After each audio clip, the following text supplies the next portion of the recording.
Okay, my friends, in this video we will be discussing two topics concerning graphs, percentiles and ogives. Ogive is a quicker way to say the name of this graph, which is a relative cumulative frequency graph.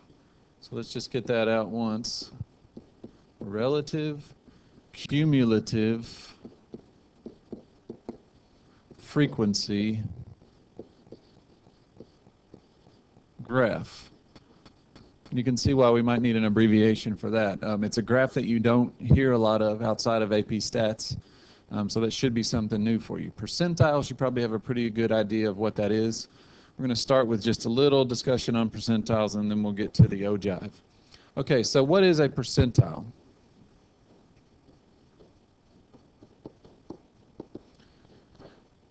A percentile is a way to rank yourself in a lineup of people.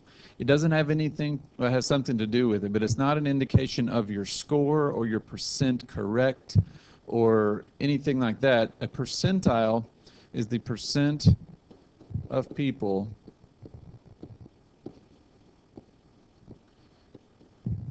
that you tied or beat. Now, there's some assumptions in there that we're talking about people, and then we're talking about higher numbers being better. It should be, you know, technically it'd be the percent of observations or of numbers that one particular observation was greater than or equal to. But we almost always talk about percentiles in one of two areas, really. We do a lot of percentiles with standardized tests.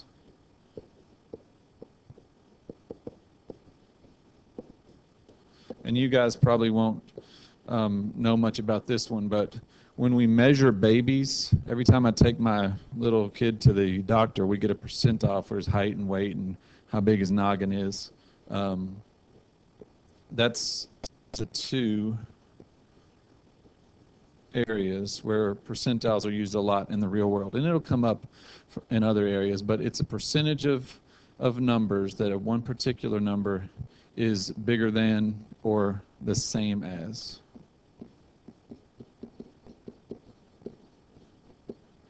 It isn't your number, your data point, your observation. It isn't your percent correct, etc. If you were in the 70th percentile on the ACT, 70 just means that 70% of people were at your score or worse. 30% beat you. It's just a way to put yourself somewhere along the scale from the very lowest score at 0 to the very highest score at 100.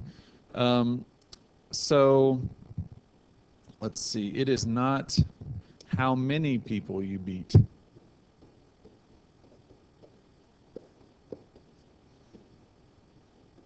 These are some common misconceptions about percentiles. But like I said, at this point, I think you've heard this word enough to know that it is your spot in line, your how many people you tied or beat. Coach tied, please star 0. Coach tied, please star 0. So you're going to be somewhere along this continuum from 0 to 100. So think about it. Is there such thing as a 0th percentile or a 100th percentile? Think about that. Okay, I'll just leave that for you. Okay, let's talk about ogives. These are kind of related, so that's why we're going to talk about them both today. For an ogive, we're basically going to set this up like we would a histogram. All right, these numbers, this is 20 made-up scores from a made-up class of 20 people last year. All right, I've already put them in order for you. If you get data that's not in order, you want to order it. It's going to save you a lot of trouble. We've got 20 observations here from 67 to 99. So take a second and copy those down, and we're going to start to organize this data. When you go to make an ogive, the first couple steps are the same as a histogram. All right, we need to get our data into groups or classes.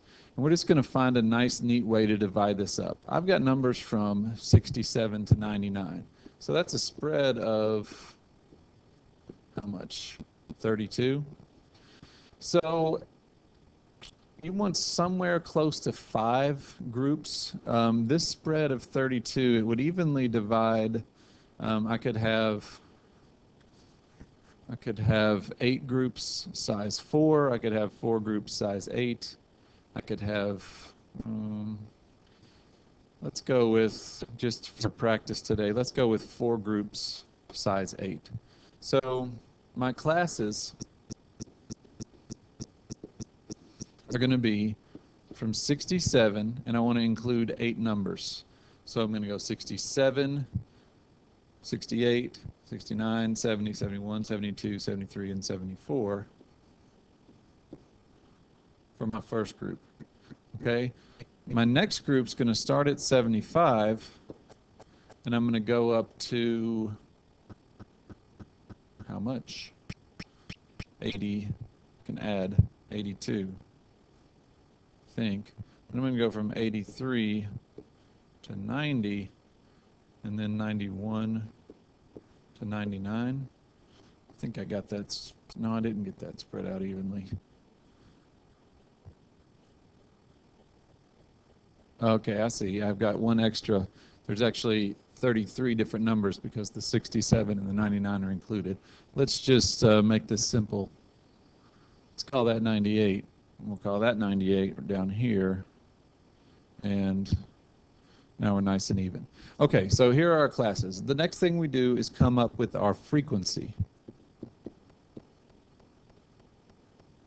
Okay, some of you in Prob and Stats might have done a real complicated procedure where you like went to 74.5 and then you started the next one at 74.5 and you had to decide, you know, it was really a lot of steps and crazy.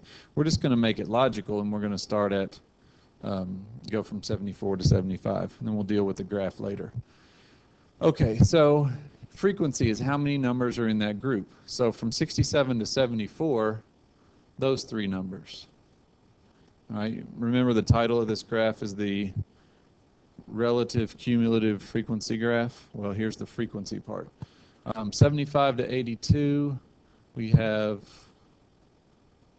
nope, just one, sorry. One there.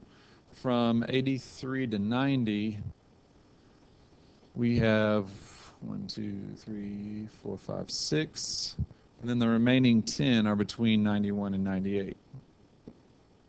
Okay, so you could draw your histogram with the heights being the numbers on this frequency, but we're going to go on past that and do the rest of the steps to this ogive. So our next column is going to be cumulative frequency.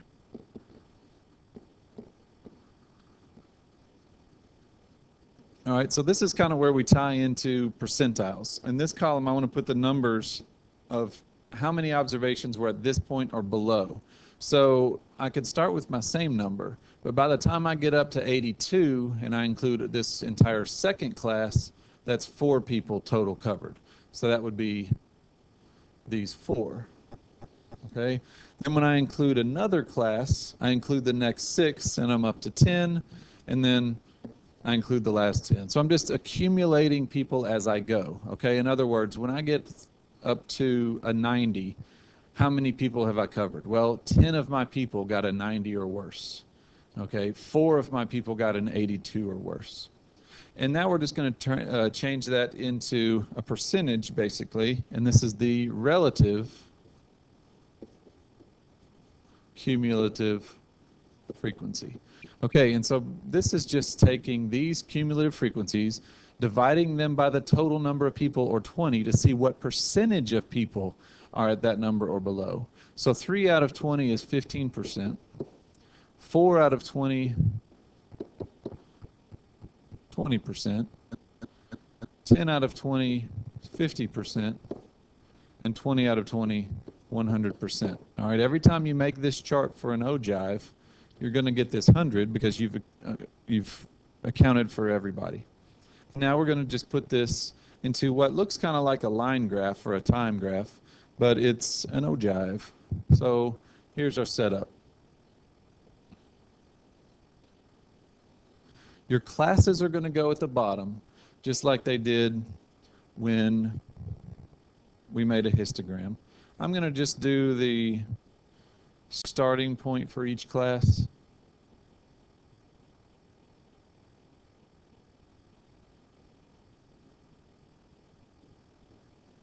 And then I'll do the ending point, the 98. Okay, so what percentage of our people were below 67%? That would be 0. That was our lowest grade, 67. So we have accumulated 0% of the class when we are at 67%. By the time we get up to 75, we've taken care of 15% of the class because we've just covered that first class. You know, what you would have done before is draw bars like this. We're just basically taking that and turning it into a different style of graph. So let's see, we have to get up to 100 on our relative cumulative frequency. Put a few marks in there. Relative cumulative frequency. And we just make our jumps. 15%, let's see, 25, then 15 would be about here. And then we don't make much of a jump. We only get to 20% there. So you can tell that a small jump from dot to dot means we didn't have that many people in that group. Okay, our next jump gets us up to 50%. So a pretty decent jump there, quite a few people. And then our last jump is a jump of 50% all the way up to 100%, like that. So a tall bar on a histogram corresponds to a steep increase in our ogive. So here you go, your first ogive. These are our scores. We would need a good title to be proper. Pretend there's a title there. And then what kind of questions can we answer? Here's where the connection to percentiles really shows up. You might get a question such as this. You got a 95 on your class grade. What percentile were you in? Now, percentiles and ogives make a lot more sense with the millions of people that take the ACT rather than the 20 people in this made-up number set, but we can still play along. So you don't have to, there's not so much wiggle room if you're doing a bunch of people. But we would find 95, 2, 3, 4, 5, so let's say 95 is about here. To figure out the percentile for 95, we're going to go straight up to the graph, and then we're going to come straight over, as straight as we can be, and that's somewhere near the 75th percentile. Now, again, that's an estimate. We're only talking about 20 people total here, so there's a lot of difference in those percentiles, but that's the way you would read an ogive. Okay, another option might be if you need to be in the 50th percentile, what score do you need to get? Well, in that case, I'm going to go to the 50th percentile, come over, come down, and I see that 91's the score I need to get. All right, so there we go. There's a little talk about percentiles and probably new graph called an ogive, and that'll do it. See you in class. Bye.